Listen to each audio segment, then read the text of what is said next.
everyone, welcome to this PSC exam preparation series for Assistant Surgeon and Casualty Medical Officer. I'm glad you have joined because you have chosen a profession where your skills and dedications can save lives.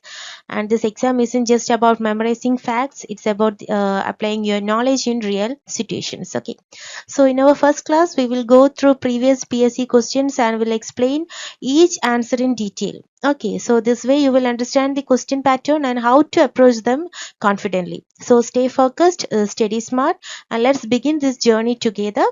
All the best. So coming to first question, which of the following statement regarding malaria is not correct? Option A, in the case of Plasmodium falciparum, even after considerable periods, typical paroxysm may be absent. And B, sickle cell disease, thalassemia and G6PD deficiency confer some protection against death from falciparum malaria. And option C, severe hepatic dysfunction mimicking acute viral hepatitis will never occur in malaria. And D, hypoglycemia is a very common complication of severe malaria. So here the answer is C, that is severe hepatic dysfunction mimicking acute viral hepatitis will never occur in malaria. എന്തുകൊണ്ടാ അത് false ആണെന്ന് പറയുന്നത്? Because severe hepatic involvement that may clinically resemble what? Acute viral hepatitis, that is recognized complication of Plasmodium falciparum infection. So the other options A, B and D are correct. Okay, അപ്പം ഈ ഒരു സ്റ്റേറ്റ്മെന്റിൽ നമ്മൾ never എന്ന് പറയുന്നത് ശരിയല്ല. കാരണം എന്താണ്? Plasmodium ഫാൽസിപാരം ഉണ്ടാക്കുന്ന സിവിയർ ഹെപ്പാറ്റിക് ഡിസ്ഫങ്ഷൻ അല്ലെങ്കിൽ മലേറിയൽ ഹെപ്പറ്റോപ്പതി ചിലപ്പോൾ ക്ലിനിക്കൽ പിക്ചേഴ്സിൽ അക്യൂട്ട് വൈറൽ ഹെപ്പറ്റൈറ്റിസ് പോലെയോ അല്ലെങ്കിൽ അതിനോട് വളരെ സിമിലർ ആയിട്ട് എന്താണ് പ്രത്യക്ഷപ്പെടാമെന്നും നമ്മൾ നോട്ട് ചെയ്തിട്ടുണ്ട്. സോ ഇതിന് പിന്നിലുള്ള പ്രധാന പോയിന്റ്സ് എന്ന് പറഞ്ഞാൽ അതിന്റെ ക്ലിനിക്കൽ ഫീച്ചേഴ്സും പാത്തോഫിസിയോളജിയാണ്. ഓക്കെ, അപ്പൊ ക്ലിനിക്കൽ ഫീച്ചേഴ്സ് എന്ന് വെച്ചാൽ marked jaundice, hepatomegaly, elevated bilirubin, transaminase, ചില ഘട്ടങ്ങളിലൊക്കെ കൊയാഗുലോപ്പതി, ഇതൊക്കെ ഉണ്ടാവും. അപ്പോൾ ഓരോ കേസിനും ജോണ്ടിസിന്റെ ഒരു ഭാഗം ഹീമോലൈസിസിന്റെ മേലെ വരും, പക്ഷെ ഹെപ്പാറ്റിക് ഡിസ്ഫങ്ഷൻ ഉള്ള ചിഹ്നങ്ങളും മീൻസ് ആ ഒരു സിംറ്റംസും നമുക്ക് കാണാനായിട്ട് പറ്റും. ആൻഡ് കമ്മിങ് ടു പാത്തോഫിസിയോളജി, ഇതൊരു ഗ്രൂപ്പായിട്ടുള്ള കുറച്ച് കാരണങ്ങളാണ്. അതായത് പാരസൈറ്റൈസ്ഡ് ഉള്ള RBCകളുടെ sequestration that lead to hepatic microvascular obstruction or some other conditions, അല്ലെങ്കിൽ വളരെ എന്താണ് സിവിയർ ആയിട്ട് ഹീമോലൈസിസ്, കോളിയാലൈറ്റിസ്, okay, and direct hepatocyte injury, systemic inflammatory response. അപ്പൊ ഇതൊക്കെ എന്താണ് സിവിയർ ഹെപ്പാറ്റിക് ഡിസ്ഫങ്ഷൻ വരാൻ കാരണമാണ്. അതുകൊണ്ട് അക്യൂട്ട് വൈറൽ ഹെപ്പറ്റൈറ്റിസിനെ പോലെ ചിലപ്പോൾ ക്ലിനിക്കൽ അല്ലെങ്കിൽ ലാബ് പിക്ചർ കാണപ്പെടാം. ഓക്കെ, അതുകൊണ്ട് സി എന്താണ്? തെറ്റാണ്. സോ അപ്പൊ ഇതിന്റെ ഒരു ക്ലിനിക്കൽ ടിപ്പ് എന്ന് പറഞ്ഞാൽ എൻഡമിക് പ്രദേശങ്ങളിൽ എന്താണ് ഹെപ്പറ്റൈറ്റിസ് പോലെയുള്ള പ്രസന്റേഷൻ കണ്ടു കഴിഞ്ഞാൽ മലേറിയ ടെസ്റ്റ് നമ്മൾ ഒരിക്കലും എന്ത് ചെയ്യാൻ പാടില്ല, ഒഴിവാക്കാൻ പാടില്ല. അപ്പൊ സിവിയർ കേസിൽ ബ്ലഡ് ഗ്ലൂക്കോസ് അല്ലെങ്കിൽ LFT ഇതൊക്കെ നമ്മൾ എന്ത് ചെയ്യുക, മോണിറ്റർ ചെയ്യാം, ടെസ്റ്റ് ചെയ്യുക. അല്ലെങ്കിൽ ഹൈപ്പോഗ്ലൈസീമിയ വന്നു കഴിഞ്ഞാൽ പ്രോംപ്റ്റ് ആയിട്ടുള്ള IV ഡോസ് കൊടുത്തിട്ട് എന്ത് ചെയ്യാം, കൺട്രോൾ ചെയ്യാം. Okay, and other options A, B, D ഇതൊക്കെ correct ആണ്. Because in Plasmodium falciparum malaria the classical fever pattern may be absent, especially in severe case 4 with partial immunity. And B, that is genetic conditions like sickle cell disease, thalassemia and G6PD deficiency offer this partial protection against falciparum related death. And D, and then hypoglycemia is very common in severe malaria, especially in children and pregnant ladies, can occur due to quinine or any quinidine therapy. All are true regarding varicella vaccine except vaccination should be avoided in pregnancy. Pregnancy should be avoided for 3 months after vaccination. Can be given along with MMR vaccine, and efficacy of 1 dose vaccine is only 40%. അപ്പോൾ ഏതാണ് answer? Efficacy of 1 dose vaccination is only 40%. അതെന്താണ്? ശരിയല്ല. Because single dose vaccine, varicella വാക്സിൻ്റെ efficacy എന്ന് പറയുന്നത് 80 to 85% ആണ്, or greater than 95% ആണ് against severe disease ഒക്കെ ആണെങ്കിൽ. സോ 2 ഡോസ് ഷെഡ്യൂളിൽ എഫിക്കസി 98%ന്റെ മുകളിലായിട്ട് ഉയരും. അപ്പോൾ ഓൺലി 40% എന്ന് പറയുന്നത് എന്താണ്? ഇറ്റ്സ് റോങ് അല്ലേ? യെസ്. ഇനി ബാക്കി സ്റ്റേറ്റ്മെന്റ്സിലേക്ക് പോവാണെങ്കിൽ first statement it is true. അപ്പോൾ varicella vaccine is a live attenuated vaccine, so it is contraindicated during pregnancy. ശരിയാണ് അല്ലേ? ലൈവ് വാക്സിൻ പ്രഗ്നൻസിയിൽ എന്താണ് കോൺട്രാ ഇൻഡിക്കേറ്റഡ് ആണ്. എന്താണ്? ഫീറ്റൽ റിസ്ക് ഒഴിവാക്കാനായിട്ട്. And second one that is B, pregnancy should be avoided for 3 months after vaccination. അതും എന്താണ്? Correct ആണ്. Because വാരിസെല vaccine നമ്മൾ എടുത്തു കഴിഞ്ഞാൽ 3 months വരെ എന്താണ് പ്രഗ്നൻസി അവോയ്ഡ് ചെയ്യാൻ ചില CDC ഗൈഡ് ലൈൻസ് പറയുന്നുണ്ട്. പക്ഷേ ചില ഗൈഡ് ലൈൻസ് 3 months വരെയൊക്കെ എന്താണ് മെൻഷൻ ചെയ്യുന്നുണ്ട്. ഓക്കെ, ബെറ്റർ ആയിരിക്കും എന്ന രീതിയിൽ. ആൻഡ് ലാസ്റ്റും is also wrong because efficacy of one dose vaccination is only 40%. അതാണ് wrong. And third one, it can be given along with MMR vaccine. അത് കറക്റ്റ് ആണ് അല്ലേ? കാരണം എന്താണ്? വാരിസെല്ലയും MMRും രണ്ടും എന്താണ് ലൈവ് അറ്റന്യൂറ്റഡ് വാക്സിൻ ആണ്. അപ്പോൾ ഒരേ വിസിറ്റിൽ ഡിഫറെന്റ് സൈറ്റ്സിൽ നമുക്ക് എന്ത് ചെയ്യാൻ പറ്റും? ഈ ഒരു വാക്സിൻ കൊടുക്കാൻ പറ്റും. ഒരുമിച്ച് കൊടുക്കാത്ത പക്ഷം ഒരു 4 weeks ഗ്യാപ്പെങ്കിലും ഈ രണ്ട് വാക്സിൻ കൊടുക്കുമ്പോൾ നമുക്ക് വേണം. So, varicella vaccine can be given simultaneously with MMR either on the same day or 4 weeks apart if not given together. Okay. Next, 65-year-old male started on anti-tuberculous drug for pulmonary tuberculosis 1 month back. He presented with severe knee joint pain. His blood uric acid level is 11 milligram. Which statement is most correct? Option A, pyrazinamide can cause high uric acid. Option B, ethambutol can cause high uric acid. Option C, rifampicin can cause high uric acid. And option D, A and B are correct. അപ്പോൾ എങ്ങനെയാണ്? 65 ഏജുള്ള ഒരു male patient with anti tuberculous therapy 1 month ആയി. And he is having severe knee pain and high uric acid that is 11 milligram അല്ലേ? അപ്പം എന്താണ്? Drug induced hyper uricaemia ആണ് അല്ലേ? That leads to acute gout. അപ്പം ഡ്രഗ് വൈസ് നമ്മൾ നോക്കുകയാണെങ്കിലോ pyrazinamide that is correct അല്ലേ? ഹൈ യൂറിക് ആസിഡ് ഉണ്ടാക്കാം. എന്താണ് അതിന്റെ മെക്കാനിസം എന്ന് പറഞ്ഞാൽ renal tubular secretion of uric acid inhibit ചെയ്യുന്നു. സോ എക്സ്ക്രീഷൻ കുറയ്ക്കുന്നു, സെറം യൂറിക് ആസിഡ് അവിടെ കൂടും. അക്യൂട്ട് ഗോട്ട് പ്രസിപ്പിറ്റേറ്റ് ചെയ്യാനുള്ള സാധ്യതയും ഉണ്ട് അല്ലേ? And ethambutol that is also correct. എന്താണ്? ഹൈ യൂറിക് ആസിഡ് ഉണ്ടാക്കാം. And what is the mechanism? High uric acid excretion കുറയ്ക്കും അല്ലേ? അപ്പൊ പൈറാസിനമൈഡിനേക്കാളും കുറവാണെങ്കിലും ഹൈപ്പർ യൂറിസീമിയ ഡോക്യുമെന്റഡ് ആണ് ഇവിടെ. And rifampicin is wrong. എന്താണ്? ഹൈപ്പർ യൂറിസീമിയ ഉണ്ടാക്കുന്നില്ല. അപ്പൊ സൈഡ് എഫക്റ്റ് ആയിട്ട് എന്തൊക്കെയാ വരിക? എന്തെങ്കിലും hepatotoxicity, flu like symptoms, orange red discoloration, ഇങ്ങനെയുള്ള കുറച്ച് സിംറ്റംസ് ഒക്കെയാണ് റിഫാമ്പസിൻ കാണിക്കുന്നത്. So pyrazinamide and ethambutol that leads to high uric acid. So option A and B are correct. Okay, അപ്പോൾ ബാക്കിയുള്ള ഓപ്ഷൻസിലേക്ക് പോവാണെങ്കിൽ that are wrong. So pyrazinamide can cause high uric acid. Explanationൽ വരികയാണെങ്കിൽ known to cause hyperuricemia by decreasing renal excretion of uric acid and can precipitate gouty arthritis especially in old patients.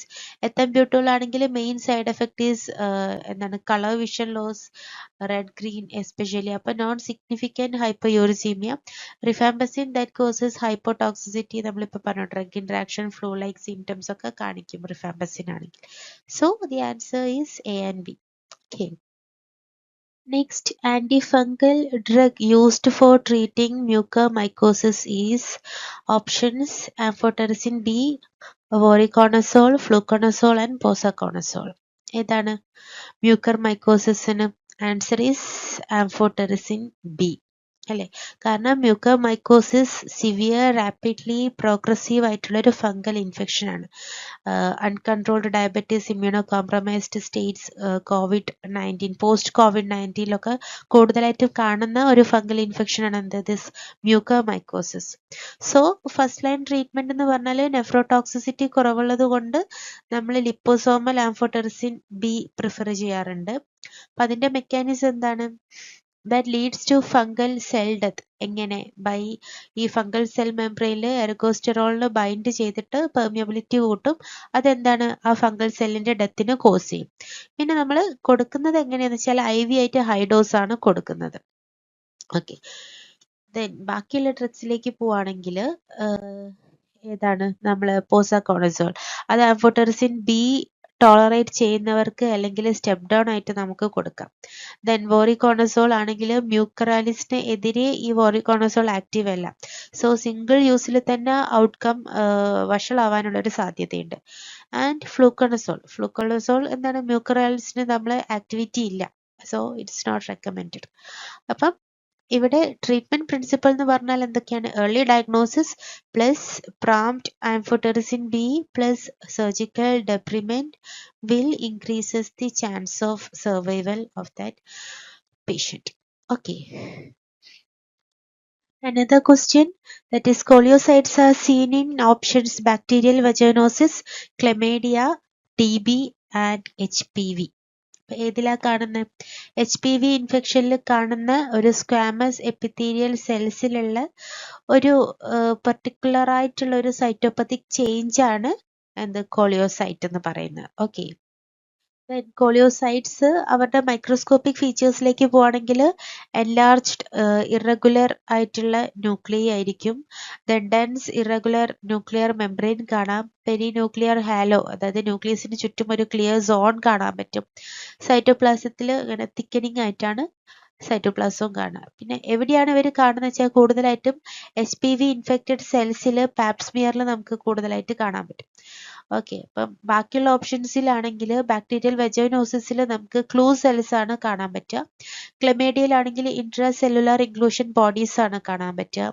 TBന്റെ കേസിലാണെങ്കിൽ epithelioid cells അല്ലെങ്കിൽ Langerhans giant cells ആണ് കാണാനായിട്ട് പറ്റുക. So koilocytes are seen in HPV infection. Okay. Next question, all are true regarding bacterial vaginosis except option A, thin vaginal discharge, fishy odor, pH greater than 4.5 and call external body. Okay, അപ്പോൾ ഏതാണ്? Call external ബോഡിയാണ്. Because bacterial വെജൈനോസിസിൽ ഈ Call external body ഉണ്ടാവുന്നില്ല. കാരണം എന്താ? Normal vaginal lactobacilli anaerobic bacteria like Gardnerella vaginalis, Mobiluncus ഇതൊക്കെ കൊണ്ട് റീപ്ലേസ്ഡ് ആവുന്നുണ്ട്. Normal vaginal lactobacilli anaerobic bacteria കൊണ്ട് എന്താണ്? റീപ്ലേസ്ഡ് ആവുന്നുണ്ട്. സോ ബാക്ടീരിയൽ വെജൈനോസിസിൽ എന്തില്ല? കോൾ എക്സ്റ്റേണൽ ബോഡീസ് ഇല്ല. ഓക്കെ, അപ്പൊ എന്താ ഈ കോൾ എക്സ്റ്റേണൽ ബോഡീസ്? അപ്പൊ എന്താണ് ഈ എക്സ്റ്റേണൽ ബോഡി എന്ന് പറയുന്നത്? It's A small round or rosette like cluster of granulosa cell scene in granulosa cell tumour of the ovary. Okay, അത് appear as microfollicular arrangement of granulosa cells with eosinophilic Pas positive hyaline-like material in the center. Microscopically ആണെങ്കിൽ അവർ immature ഫോളിക്കിൾസിനെയാണ് resemble ചെയ്യുന്നത്. And they are characteristics but not exclusive histological finding in granulosa cell tumours. Okay, അപ്പോൾ അതാണ് call external body or external body എന്ന് പറയുന്നത്. ഒരു small round rosette like clusters of granulosa cells ആണ്. ഓക്കെ, സോ എന്തൊക്കെയാണ് അപ്പം bacterial വെജൈനോസിസിന്റെ features എന്ന് പറഞ്ഞാൽ? Thin homogeneous grey white discharge, vaginal discharge ഉണ്ടാവും അല്ലേ? And second one fishy odour ആണ്. ഫിഷി ഓർഡർ ഉണ്ടാവും, ദാറ്റ് ഈസ് വിഫ് ടെസ്റ്റ് എന്ന് നമ്മൾ പറയും. ചില ആംനീസ് റിലീസ് കാരണമാണ് വരുന്നത്. 10% KOH കൂടിയിട്ട് നമ്മൾ ആഡ് ചെയ്ത് കഴിഞ്ഞാൽ എന്താണ്? നമുക്ക് we will get A positive wif test. Then vaginal pH greater than 4.5 ആണ്. അതൊരു ക്യാരക്ടറിസ്റ്റിക് ഫൈൻഡിങ് ആണ് അല്ലേ? പിന്നെ ക്ലൂ സെൽസ്, ബാക്ടീരിയ കൊണ്ട് കവേർഡ് ആയിട്ടുള്ള വെജൈനൽ എപ്പിത്തീരിയൽ സെൽസും നമുക്ക് കാണാനായിട്ട് പറ്റും. അപ്പം ഈ എന്താണ് കോൾ എക്സ്റ്റേണൽ ബോഡീസ്, ഇതിന് ബാക്ടീരിയൽ വെജൈനോസിസുമായിട്ട് എന്താണ്? ഒരു ബന്ധവുമില്ല. ഓക്കെ, ബാക്ടീരിയൽ വെജൈനോസിസ് ആയിട്ട് കോൾ എക്സ്റ്റേണൽ ബോഡിക്ക് ഒരു ബന്ധവുമില്ല. ബിക്കോസ് കോൾ എക്സ്റ്റേണൽ ബോഡി എന്ന് പറഞ്ഞാൽ ഒരു ഗ്രാനുലോസ സെൽ ട്യൂമർ ഓഫ് ഓവറിയിൽ കാണുന്ന ഒരു ഹിസ്റ്റോളജിക്കൽ ഫീച്ചർ ആണ്. ഈസ്നോഫിലിക് ഫ്ലൂയിഡ് ഒക്കെ ഫിൽ ആയിട്ടുള്ള ഒരു ഫ്ലൂയിഡ് ലൈക്ക് സ്പേസ് ആയിട്ടാണ് ഈ കോൾ എക്സ്റ്റേണൽ ബോഡീസ് നമുക്ക് കാണാനായിട്ട് പറ്റും. Okay, And next question regarding ascitic fluid study in a case of abdominal tuberculosis. All of the following statement are true except the options are AFB is seen in 25% cases. Specific gravity is greater than 1.016. Glucose is less than 30 milligram per deciliter. Then serum ascitic fluid albumin gradient is greater than 1.1. അപ്പൊ ഏതാണ് false? Serum acidic fluid albumin gradient is greater than 1.1. That is not correct for abdominal tuberculosis അല്ലേ? Because in abdominal tuberculosis acidic fluid shows an exudative pattern which is a typical feature of TB ascites. Okay, so the incorrect statement is serum acidic fluid albumin gradient is greater than 1.1 because ഇപ്പം AFBയിലാണെങ്കിൽ AFB is seen in approximately 25% of cases അല്ലെ? നമ്മൾ direct smear of AFB എന്താണ് law yield ആണ്. So culture on LG media that is Lowenstein junction or PCR may improve the detection. പിന്നെ specific gravity greater than 1.016, that is also true. That indicates high protein content typically of that exudate. പിന്നെ ഗ്ലൂക്കോസിന്റെ ആണ് less than 30 milligram per deciliter, that is due to consumption by inflammatory cells and mycobacteria. So here the serum acidic fluid albumin gradient in TB peritonitis, this SAG is less than 1.1 gram per deciliter. Okay, because it is an exudative fluid. Okay. Next, which of the following features of rash are suggestive of chickenpox infection? ഏതൊക്കെയാണ്? Centripetal, palms and soles are seldom affected, axilla affected, and last one rash mostly on flexor surface. അപ്പം option B, that is centripetal, palms and soles are seldom affected and axilla affected. That is the right answer അല്ലേ? Because എന്താ കാരണം എന്താ? So correct answer എന്ന് പറയുന്നത് option B ആണ് അല്ലെ? Because എന്താണ് ചിക്കൻ ബോക്സിന്റെ റാഷിന്റെ ക്യാരക്ടറിസ്റ്റിക്സ് നമ്മൾ നോക്കുകയാണെങ്കിൽ സെൻട്രിപെറ്റൽ ഇൻ ഡിസ്ട്രിബ്യൂഷൻ ആണ്. That is more lesions on trunk and face than on extremities. Then centripetal ആണ്, that is concentrated towards the center of body. Then palms and soles are seldom affected അല്ലെ? lesions are rarely appear on palms or soles. പിന്നെ axil എന്താണ്? affected ആണ് because axil is a part of trunk region, so lesions are common here. And last, that is flexor surface predominance, അതെന്താണ്? is more characteristics of eczema. Okay, so rash mostly on flexor surface എന്ന് പറയുന്നത് എന്താണ്? തെറ്റാണ് അല്ലെ? കാരണം എന്താണ്? Chicken ബോക്സിന് specific അല്ല ഈ ഫ്ലെക്സർ സർഫസിൽ. സോ ഫ്ലെക്സർ പ്രിഡോമിനൻസ് എഴ്സിമ പോലെയുള്ള സ്കിൻ കണ്ടീഷൻസിലാണ് കൂടുതലായിട്ട് കാണുന്നത്. Okay, next question. All are incorrect for a tuberculin positive skin reaction with an induration size of 5 to 10 millimeter except when it is seen in options HIV positive person, HIV negative person, recent immigrants from countries with a high prevalence of tuberculosis, and person working in mycobacteriology laboratory. Okay, so the answer is HIV positive person അല്ലെ? എന്തുകൊണ്ടാ? tuberculin skin test, that is TST അല്ലെ മാൻടോക്സ് test എന്ന് പറയുന്നത് എന്താണ്? the cut off for positive reaction depends on high risk group. അപ്പം ഈ measurement is by ഇൻഡുറേഷന്റെ ബേസിലാണ് നമ്മൾ മെഷർമെന്റ് എടുക്കുന്നത് അല്ലെ? And not by erythema. So interpretation of duration എന്ന് പറയുന്നത് ഇപ്പം greater than or equal to 5 millimeter ആണ് നമ്മൾ പോസിറ്റീവായിട്ട് കൺസിഡർ ചെയ്യുന്നെങ്കിൽ ആരുടെയൊക്കെ കേസിലായിരിക്കും? HIV പോസിറ്റീവ് പേഴ്സൺസിന്റെ കേസിൽ, റീസെന്റ് ആയിട്ടുള്ള close contact of TB case, person with chest X-ray findings of old healed TB, then organ transplant recipients and other immunosuppressed patients. ഇവരുടെയൊക്കെ കേസിലാണെങ്കിൽ എന്താണ്? ഈ 5 millimeter അതിൽ കൂടുതലുള്ളതും we will consider as positive. ഇനി 10 millimeter or more or equivalent is considered as positive in case of ആരുടെയൊക്കെ recent immigrants from high prevalence country, injection drug users, recent or residents or employees in high risk settings like prisons, nursing homes, homeless shelters ഇവരുടെയൊക്കെ കേസിൽ then mycobacteriologically lab person, then children less than 4 years or exposed to high risk adult. Okay, ഇവരുടെയൊക്കെ കേസിലാണെങ്കിൽ 10 millimeter or more is considered as positive. ഇനി 15 millimeter or more considered as positive in case of healthy individual with no non-risk. Okay, അവരുടെ കേസിലാണ് എന്താണ് 15 millimeter അല്ലെങ്കിൽ more considered as positive. So why the answer is HIV positive person? എന്തുകൊണ്ടാ? Because the question സീസ് the ഇൻഡ്യൂറേഷൻ size എന്ന് പറഞ്ഞാൽ 5 to 10 millimeter ആണ്. അപ്പോൾ ഒരു HIV പേഴ്സണിനെ ബേസ് ചെയ്തിട്ട് ഒരു greater than or equal to 5 millimeter is already considered as positive. And other list group that is HIV negative person, recent immigrants, lab personnel ഇവരുടെയൊക്കെ കേസിൽ എന്താണ് 5 to 10 millimeter is below their positive cut off. They need greater than or equal to 10 millimeter. So it would be considered as negative. Okay. Another question, that is global plan target of tuberculosis elimination refers to all except reach at least 90% of all with TB, reach at least 90% of the key population, achieve at least 90% of treatment success, and achieve at least 90% detection rate. അല്ലേ? ഏതാണ് answer? So right answer എന്ന് പറയുന്നത് option 4 ആണ്. That is achieve at least 90% detection rates.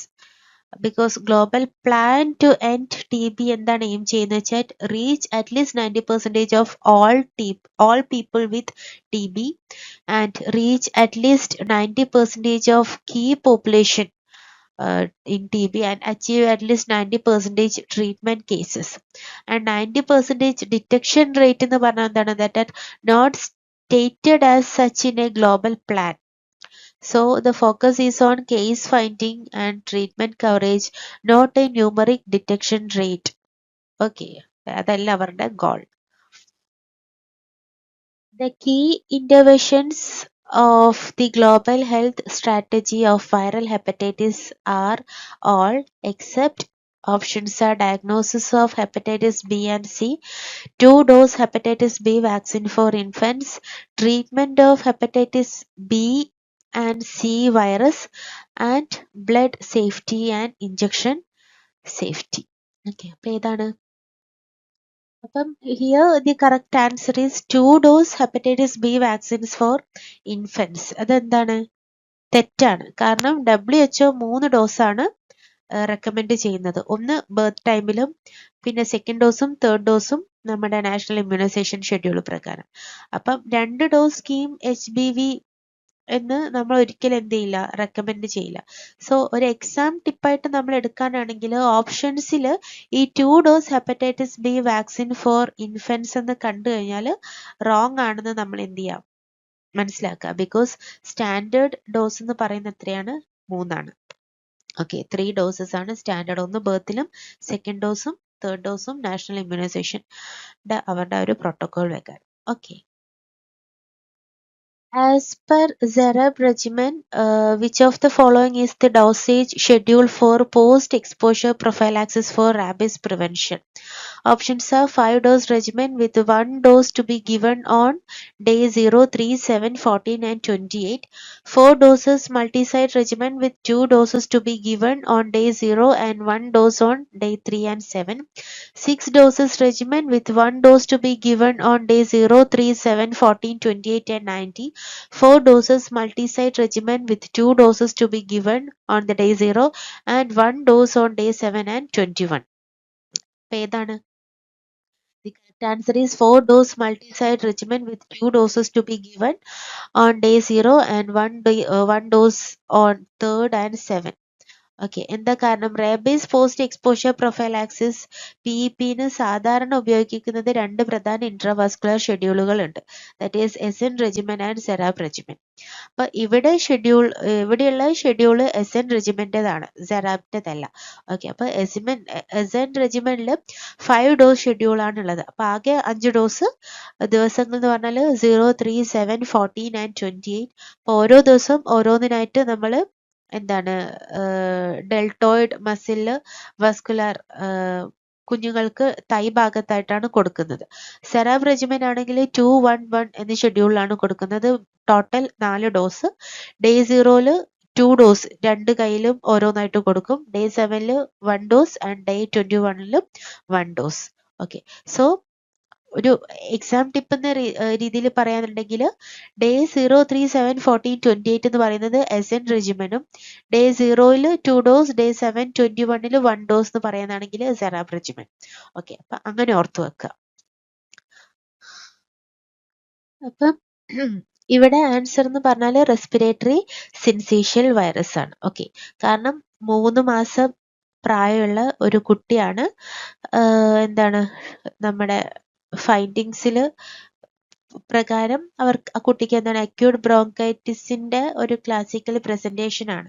അതായത് 6 മാസത്തിൽ കുറവുള്ള കുട്ടികളിൽ സാധാരണയായിട്ട് കാണുന്ന റെസ്പിറേറ്ററി സിൻസീഷ്യൽ വൈറസിന്റെ സിംറ്റംസ് ഒക്കെയാണ് കുട്ടിക്ക് കണ്ടിട്ടുള്ളത്.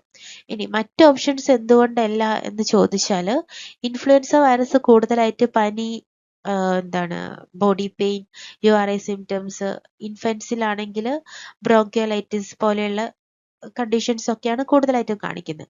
ഇനി പാരാ ഇൻഫ്ലുവൻസ വൈറസ് ആണെങ്കിൽ കൂടുതലായിട്ടും കഫ്, ലാരിഞ്ചോട്രക്കിയോ ബ്രോങ്കൈറ്റിസ്, ബാർക്കിംഗ് കഫ്, ഇതൊക്കെയാണ് പാരാ ഇൻഫ്ലുവൻസ വൈറസ് കാണിക്കുന്നത്.